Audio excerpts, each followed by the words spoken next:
véritable success story de la radio Espace Guinée, les grandes gueules, détentrices des meilleurs scores radio en Guinée, de la meilleure émission talk show, a donné le créneau horaire du départ au bureau et du retour à la maison, récoltant depuis des années consécutives le titre d'émission la plus écoutée en Guinée, toutes catégories confondues.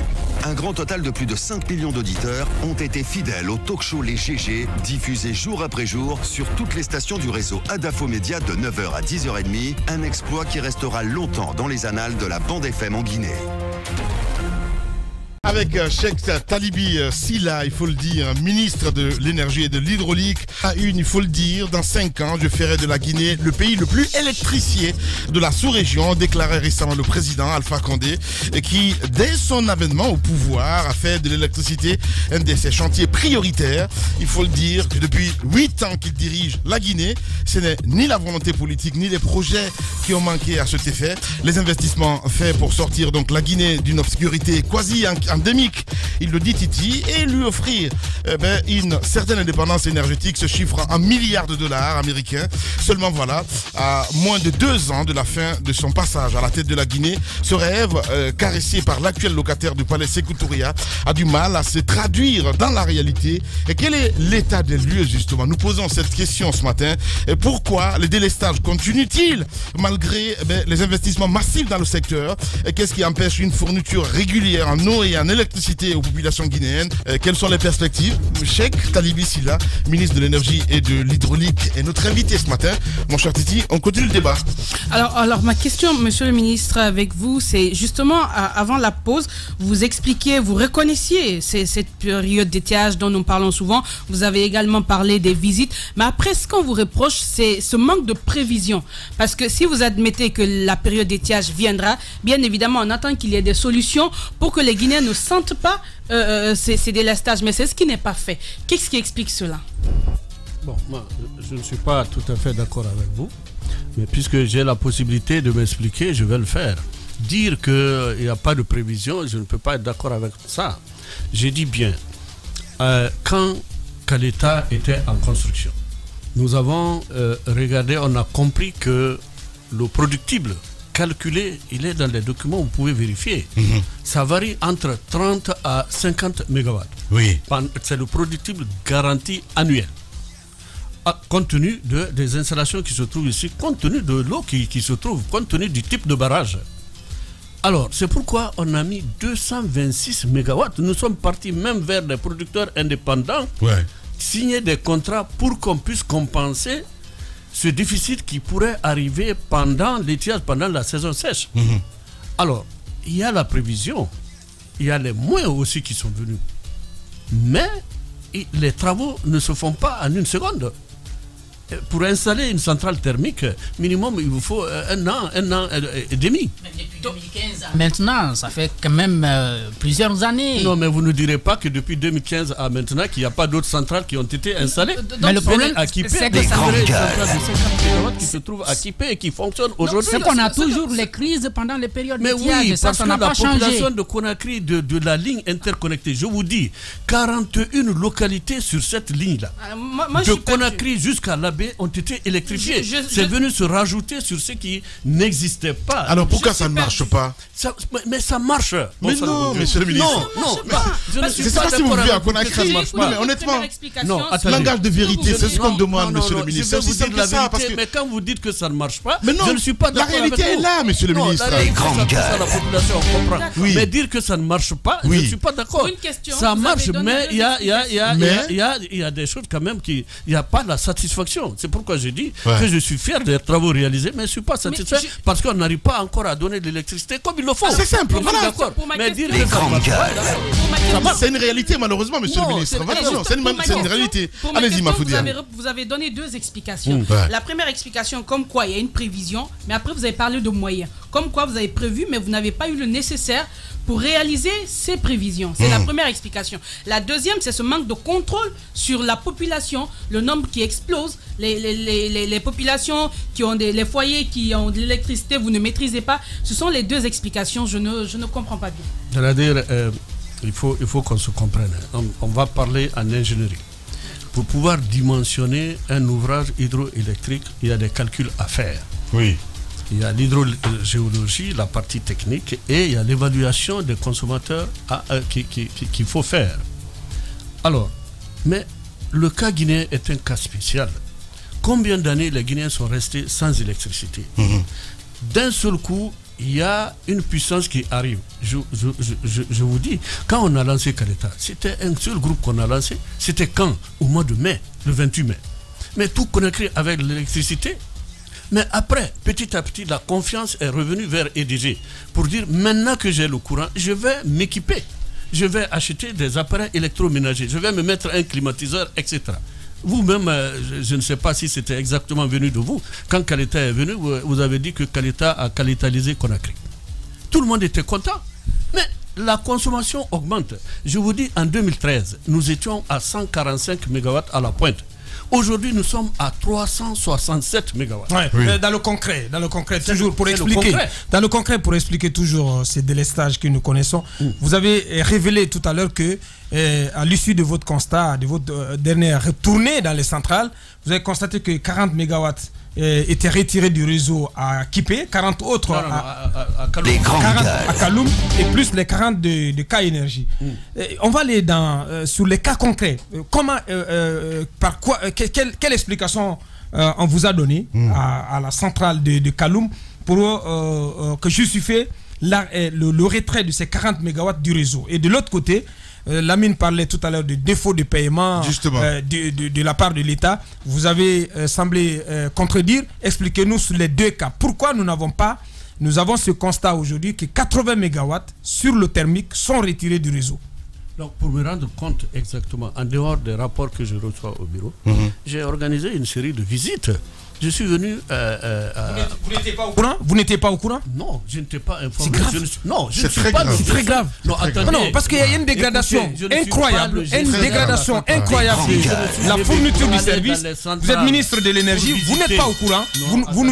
Vous vous contentez des rapports. Vous ne savez pas. On va l'écouter, Titi. Mettre le doigt dans la plaie, mais c'est très grave, Lamine. On va l'écouter. Oui, c'est très grave, évidemment. Si je ne m'étais pas déplacé pour aller me rendre compte de la réalité. On vous cache la vérité. Ouais. En ce moment, vous m'aurez condamné comme vous êtes en train de le faire. Je l'ai dit la dernière fois, on me fait mentir peut-être. Moi, je suis content que vous soyez allé. Je n'ai pas été invité. C'est moi-même qui. Je n'ai même pas dit au directeur général. On comprend tout ça. Alors, ce qui est choquant, si vous me permettez, je vais répondre à sa question. Je veux bien, mais comment est-ce possible que vous vous contentez que des rapports?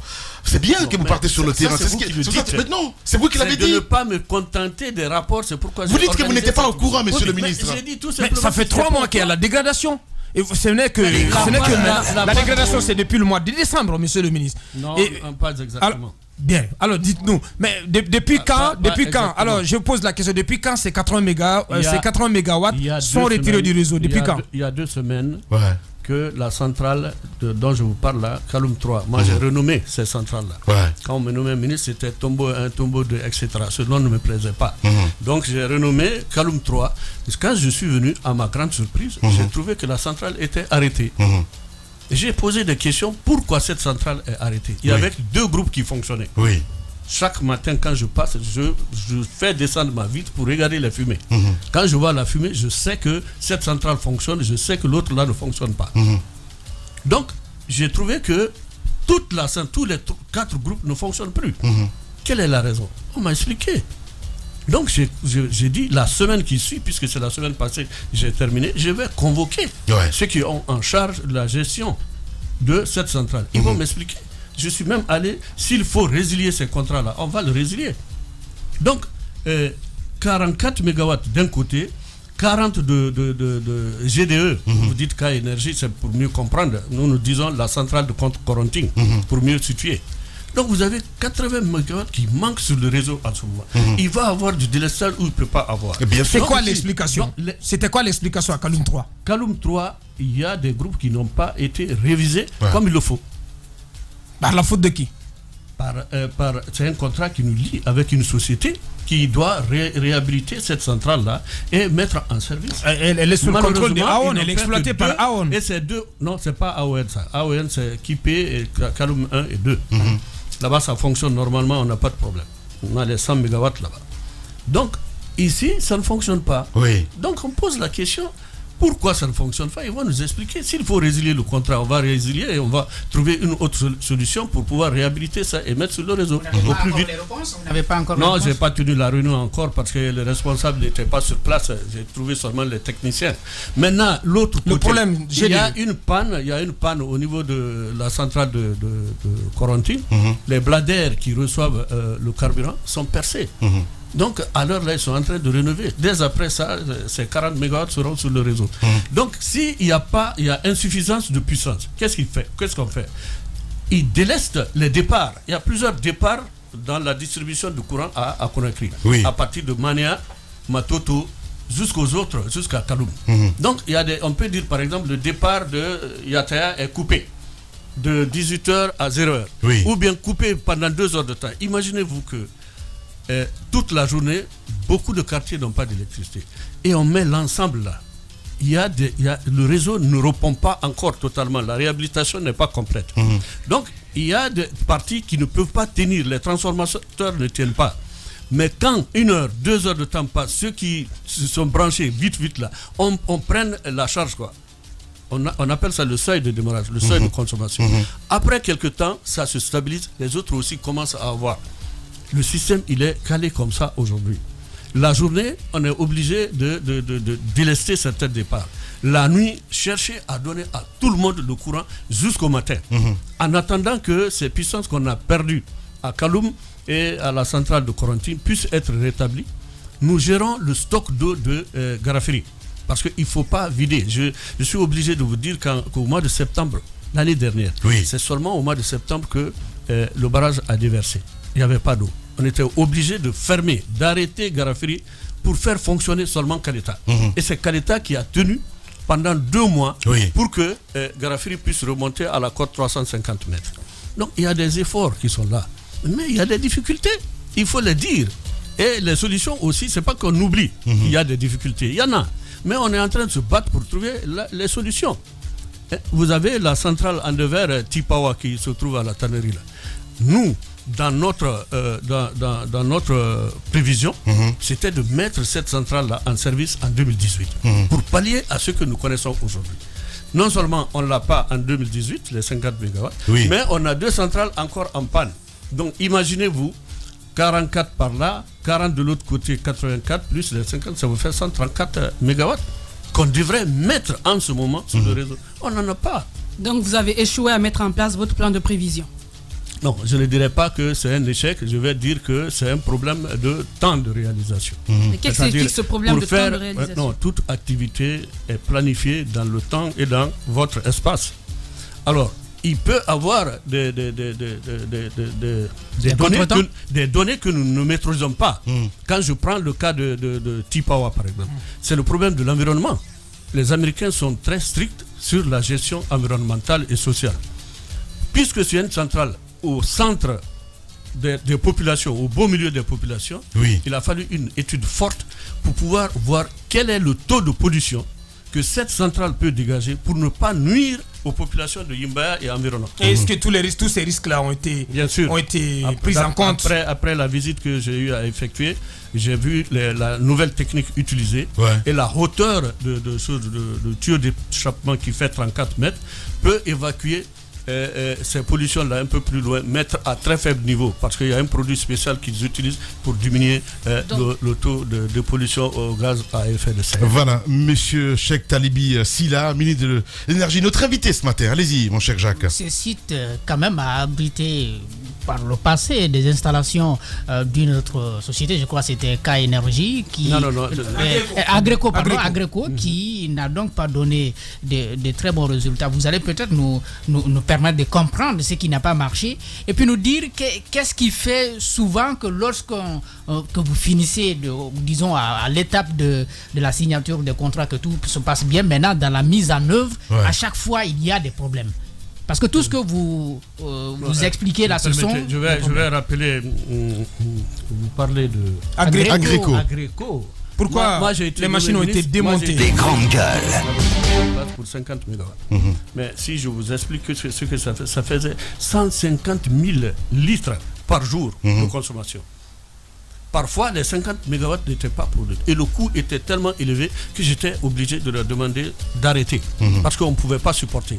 Et voyant que l'État venait, à 8 mois, nous avons résilié le contrat et on s'est séparés à l'amiable. Et je crois que ça a été une bonne chose. Vous ne leur devez pas de l'argent? Non. Non. Bon. Il y avait un montant de... Ils ont reçu tout leur paiement? Tout le paiement a été effectué. Il n'y a plus rien à payer à Agrico. Bien. Allez-y, Jacques. Alors aujourd'hui, si on vous demande dans combien de temps tout ce problème sera résolu, c'est-à-dire vos propos de, disons en 2015, à quand ces propos-là seront mis en pratique, c'est-à-dire que le délestage soit un lointain souvenir. Encore une fois, oui. Vous tenez tellement à mon propos de 2015. Oui, je crois que c'est vous qui l'avez dit. On avait cru. Pour moi, Les grandes gueules. Oui. Mon propos était un bon propos. Ben et non. la réalité, non. Non, Cheikh Talibé. Mais non. On avance dans le temps. On avance dans le temps, je comprends tout ça. On avance dans le temps. Arrêtez, s'il vous plaît. 2015, non, je vais répéter parce que je ne vais pas me dédire. Mais non, ça passe pas, monsieur le ministre. C'est chez vous, ça ne passe pas. Ça mais glisse, chez moi, ça passe. je vous assure, ça glisse. Ça glisse, monsieur le ministre. Ça glisse les populations ont envie de savoir la vérité. On va dire la vérité aux populations. Et là, vous ne dites pas la vérité. Mais c'est ce qu'on fait justement. En 2015, ça ne tient pas, monsieur le ministre. Tout Conakry avait le courant, oui ou non? Non. Qu'est-ce que vous avez dit en 2015? Qu'est-ce que cela serait? J'ai dit qu'il n'y aura pas de délestage. Je l'ai dit. C'est vous qui l'avez dit. Mais maintenant, et aujourd'hui, la réalité, c'est quoi exactement sur le terrain? Les circonstances ont changé. Les circonstances de 2015 et les circonstances d'aujourd'hui, c'est pas la même chose. Ben non. La population a grandi. Mais justement, quand on gère, il faut prévoir. C'est aussi simple que ça, monsieur le ministre. Aujourd'hui, hier, à 2013, nous étions à 147 MW. Aujourd'hui, nous sommes à 367 MW. Mais la population a cru en combien? Qui peut me le dire ici? Mais non, c'est pas notre problème. Si vous vous engagez et que vous dites les choses, vous êtes un ministre quand même, c'est important. Nous sortons d'un investissement de rattrapage. Oui. La Guinée est restée à combien d'années? Plus de 50 ans, il n'y a pas d'électricité. Oui. On vient avec Kaleta. La consommation, elle est faite tout de suite. Les investissements ne sont pas les mêmes quand même. Non, les investissements ne sont pas les mêmes. Les grandes gueules. Les investissements là aussi. Oui, mais aujourd'hui, on parle Aujourd'hui, en combien de temps déjà la consommation a augmenté? Je vous ai dit, à plus du double. Ça veut dire, donc, ça veut dire la population a doublé. Je vois venir. Non, c'est possible parce que la population est doublée, même triplée. Alors, non, je tiens des promesses. Il a fait une introduction tout de suite. Dans son entame, il a dit que le président de la République a dit que dans 5 ans, la Guinée sera le pays le plus électrifié. Et je lui donne raison. Comment ça, monsieur le ministre? Mais je vais expliquer. Oui. Écoutez-moi, je vais expliquer. Allez-y. Je donne raison au président de la République. Allez-y. Le complexe Kaleta soit petit seulement. Va vous donner 690 MW, je l'ai dit tantôt ici. Je sais que la politique est faite de promesses et tout ça, mais s'il vous plaît, ouvrez les yeux, Cheikh Talibi, ouvrez les yeux, c'est simple que ça, dites-nous la vérité, c'est ce qu'on vous demande. Il ne faut pas nous vendre de nouvelles chimères, quand même, parce qu'on nous a dit ici qu'avec Kaleta, tous nos soucis de courant étaient réglés avec Kaleta, c'est ce qui nous a été vendu en 2015. Est-ce que l'installation de Kaleta ne fait pas 240 MW? Est-ce que Swapiti ne fera pas 450 MW? Non. Je vous dis, quand on va finir de construire le barrage hydroélectrique de Swapiti, on va accumuler 6 milliards 300 millions de mètres cubes. Mais il faut voir pourquoi. Au mois de juin, il faut voir pourquoi. Au mois de juin de cette année, grâce à Dieu, s'il y a suffisamment de pluie, nous allons atteindre déjà. Oui, parce que ça, je ne gère pas ça. Mais justement, d'où les solutions avec les thermiques. Et c'est là justement, monsieur le ministre, le problème. Et chaque fois qu'on revient sur ce manque de prévision, vous revenez sur la consommation. Il n'y a pas de prévision. D'accord. C'est-à-dire gouverner, c'est prévoir. Non, là, je ne suis pas d'accord. Et votre solution, c'est au niveau nos prévisions. Ça, c'est possible. Mais dire qu'il n'y a pas de prévision, je ne suis pas d'accord. Et justement, votre problème, c'est avec cette population qui croit à ce que vous ne maîtrisez pas. Mais justement, est-ce qu'au niveau du département, mais ça passe pas. Il n'y a pas quand même, je sais pas, une visibilité, des projections sur ce que pourrait être la population, les consommations, les appareils qu'on pourrait utiliser, tout ça? Parce que si ça vous permet aujourd'hui de vous défendre, même dans 10 ans, vous pourrez dire la même chose parce qu'il y aura... Évidemment, de nouvelles technologies. J'ai grand espoir que dans 10 ans, ce n'est pas la même façon dont on va parler. Et je crois que ces prévisions vont aboutir. Je disais tantôt que le président de la République a raison. Oui. Moi, je voulais, avant qu'on aille à ça, parce que ça, c'est des projections. Non, on va essayer de terminer. C'est des projections réalistes. Je vous ai proposé une fois d'aller faire une émission à Swapiti. Mais vous n'êtes pas venu avec moi. Allons à Swapiti, vous allez voir ce que je suis en train de dire. Si ce n'est pas réalité projetée. Ça, c'est communicationnel. Alors, nous sommes aujourd'hui à la côte 170 mètres. Ouais. Avec cette côte-là, on peut emmagasiner 1 milliard de mètres cubes d'eau. Ouais. Ces milliards de mètres cubes d'eau peuvent être lâchés pendant la saison sèche qui va arriver. S'il plaît à Dieu. Inch'Allah. Bien. C'est un musulman. Donc, à partir de l'étiage 2019-2020, on pourra déjà améliorer le productible de Kadeta pour encore mieux desservir nos consommateurs. Donc, il y a des prévisions exactes mais il y a les aléas aussi de la nature qui nous poussent, qui nous coincent. Quand je parle, j'aimerais que vous fassiez des émissions spéciales aussi sur l'environnement. Si vous voyez comment le bassin de Konkouré est dévasté, il n'y a plus d'arbres. Quand il pleut, il n'y a plus de rétention d'eau. Le couvert végétal a disparu. Et le petit Wantamba à côté ici de système Samou. Et regardez comment ces fleuves-là tarissent à une vitesse extraordinaire. Et regardez le fleuve Konkouré, le Niger aussi. C'est l'ensablement. Il n'y a plus d'eau là-dedans.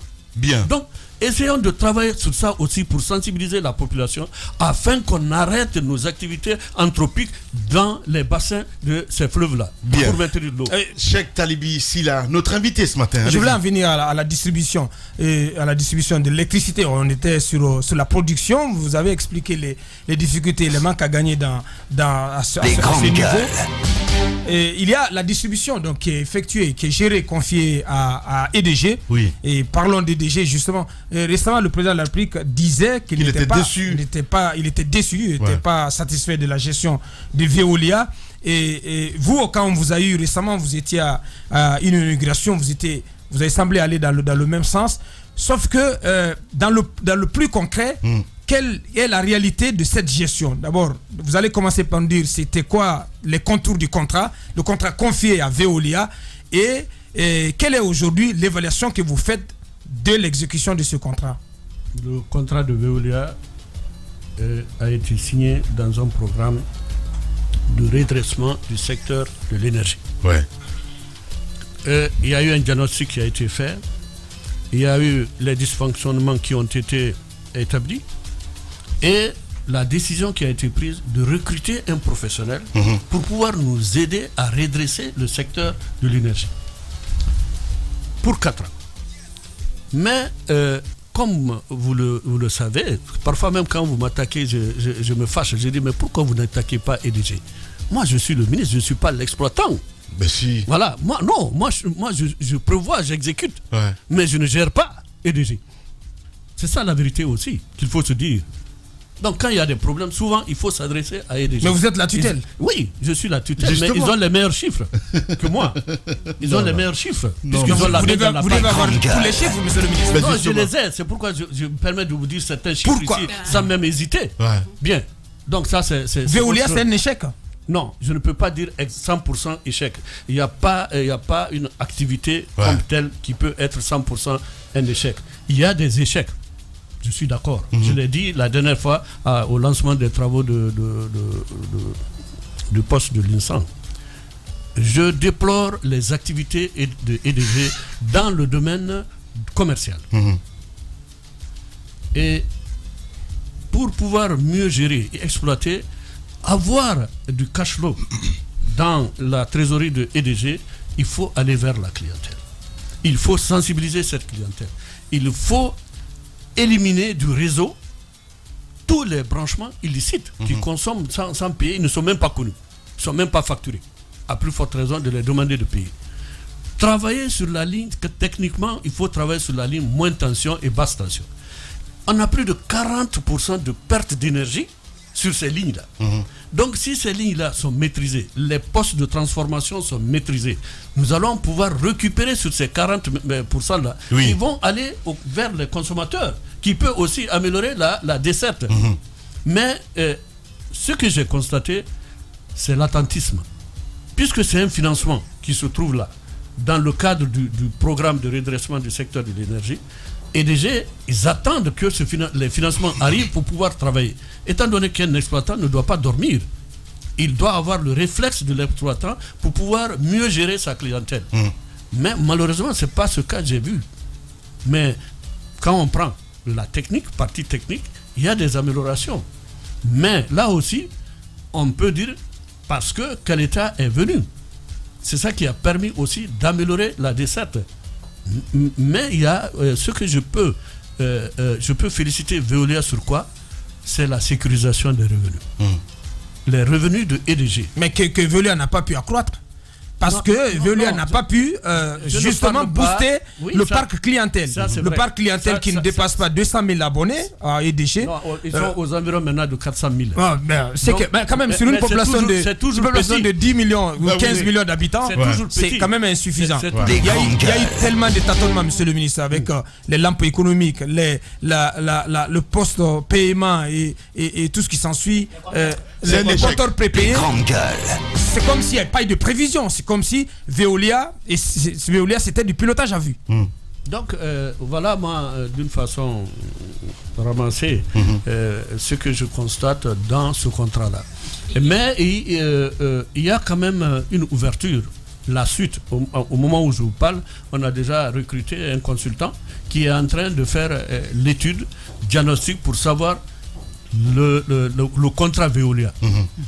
Quels sont les avantages et les inconvénients? Pour finir, quelles sont les propositions? Mais ils partent en septembre. Mais justement. Non, d'ici là, on a le premier draft déjà qui a été discuté le vendredi passé. Donc, ils vont rester. Non, on ne parle pas de rester. J'ai dit un consultant qui a été pris pour pouvoir faire le point de la situation du contrat. Oui. Et ce consultant va nous faire des propositions concrètes au gouvernement. Oui. Et ces propositions vont être ramenées en Conseil des ministres et le Conseil des ministres prendra la décision qu'il faut pour la suite.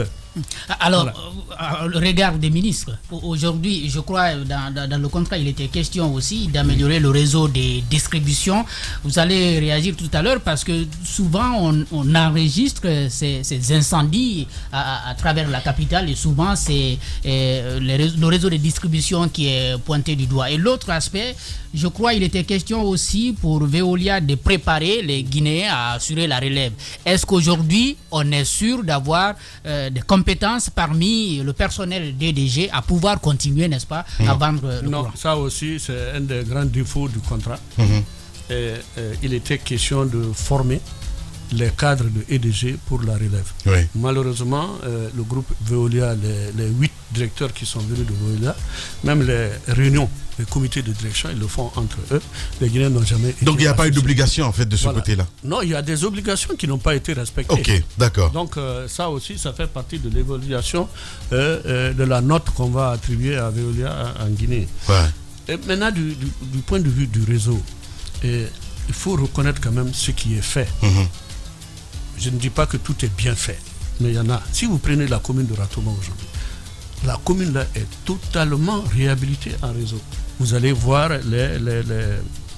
les lampes d'éclairage public conventionnel le long de toutes les rues aujourd'hui de la commune de Ratoma. Donc le réseau est devenu stable de ce côté-là. Quand vous prenez Matam, Matam a été la première commune à être réhabilitée. La réhabilitation a commencé par le PREREC. Le PREREC 2, ça c'est le programme de redressement, de réhabilitation du réseau. Ça a commencé à partir de Moussoudou pour un montant de 56 millions de dollars pour couvrir Dixine jusqu'à Matoto à sa limite géographique. Il y a l'AFD aussi qui a pris le secteur de Ansoumania jusqu'à Kaboulém pour changer tout ce réseau de fortune qui a été fait par les citoyens eux-mêmes pour avoir le courant. Donc ces changements-là vont permettre d'avoir un réseau stable d'ici l'arrivée de Kaleta, de là. Ça trouvera qu'on a un bon réseau et qui va pouvoir stabiliser l'énergie. Voilà.